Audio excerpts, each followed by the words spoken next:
తల్లికి ఇద్దరు కొడుకులు ఉంటారు. ఒక కొడుకేమో చదువుకుంటూ ఉద్యోగ ప్రయత్నాలు చేస్తూ ఉంటాడు. రెండో కొడుకేమో వ్యవసాయం చేస్తూ జీవితాన్ని గడుపుతూ ఉంటాడు. ఎప్పుడూ కూడా తల్లికి వ్యవసాయం చేస్తున్నటువంటి కొడుకు పట్ల కాస్త ప్రేమ, జాలి, దయ ఎక్కువగా ఉండేవి. ఎందుకంటే ఎండలో పనిచేస్తున్నాడు, దున్నుతున్నాడు, చాలా కష్టపడుతున్నాడు అని చెప్పి కొడుకు పట్ల కాస్త ప్రేమ ఎక్కువగా ఉండేది.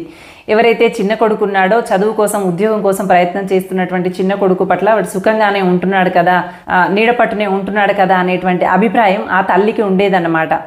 అలా కొంతకాలం గడిచిన తర్వాత తల్లికి అనిపిస్తుంది, నేనేమైనా తప్పుగా అర్థం చేసుకుంటున్నానా, నా ఇద్దరు కొడుకుల్ని సమానంగా చూడలేకపోతున్నానా అని చెప్పి ఆమె ఆలోచించి ఒక ఐడియా వస్తుంది ఆమెకి. ఏమని అంటే, తను చిలికినటువంటి వెన్న ముద్ద ఉంటుంది కదా, ఆ వెన్న ముద్దని వాళ్ళు పడుకున్నప్పుడు వాళ్ళ చేతిలో పెట్టి చూద్దాము. ఎవరి బాడీలో అయితే ఎక్కువ టెన్షన్ ఉంటుందో ఆ బాడీ హీట్గా ఉంటుంది కాబట్టి ఆ వెన్న ముద్ద చేతిలో పెట్టగానే కరిగిపోతుంది.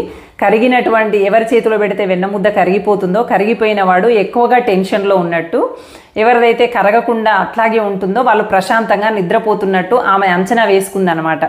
వేసుకొని కొడుకులు ఇద్దరు నిద్రపోతున్నటువంటి సందర్భంలో వెన్న ముద్దను తీసుకెళ్ళి ఈ కొడుకు చేతిలో కాస్త, ఆ కొడుకు చేతిలో కాస్త పెడుతుంది.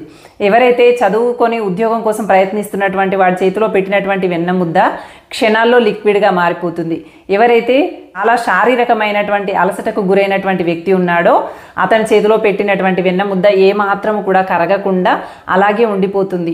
అప్పుడు తల్లి అనుకుంటుంది, అయ్యో నేను అనవసరంగా చదువుకొని ఉద్యోగం కోసం ప్రయత్నం చేస్తున్నటువంటి కొడుకు సుఖంగా ఉన్నాడు అనుకున్నానే, వీడేమో శారీరకంగా కష్టపడుతున్నాడు, పాపం వీడేమో మెదడు పరంగా కష్టపడుతున్నారు, ఇద్దరు కొడుకుల్ని బాగా చూసుకోవాలి అని చెప్పి ఆ తల్లి రియలైజేషన్ అయిపోయి ఇద్దరు పిల్లల్ని బాగా చూసుకోవడం మొదలెడుతుంది అన్నమాట.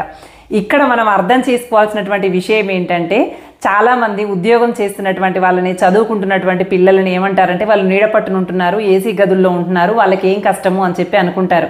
కానీ అది అస్సలు నిజం కాదండి. ఎందుకు అనంటే, ఎవరైతే వ్యవసాయం చేస్తూ శారీరకమైనటువంటి శ్రమ చేస్తూ కూలి పని చేస్తూ ఉన్నటువంటి వాళ్ళకి బాడీ బాగా అలసిపోవటం వల్ల ప్రశాంతంగా నిద్రపోగలుగుతారు. వాళ్ళు శ్రమశక్తి చేస్తారు, కాదనటానికి లేదు. 100కి 100% వాళ్ళు శారీరకమైనటువంటి శ్రమ చేస్తారు అనడంలో ఎటువంటి సందేహము లేదు. కానీ ఎవరైతే మానసికమైనటువంటి శ్రమను ఉపయోగిస్తూ పనిచేస్తారో వాళ్ళకి ప్రశాంతమైనటువంటి నిద్ర ఉండదండి. శారీరకంగా వాళ్ళు అలసిపోకపోవడం వల్ల ప్రశాంతమైనటువంటి నిద్ర ఉండకపోవడం ఒక కారణమైతే, వాళ్ళకు ఉండేటువంటి ప్రెజర్స్, టెన్షన్స్ కూడా ఒక కారణం అవుతుందన్నమాట. అందుకని మానసికమైనటువంటి శ్రమ చేసినంత మాత్రాన వాళ్ళు కష్టపడట్లేదని కాదండి. వీళ్ళకి మానసికమైనటువంటి శ్రమ ఉంటుంది, వారికి శారీరకమైనటువంటి శ్రమ ఉంటుంది, కానీ శ్రమ మాత్రం తప్పదు.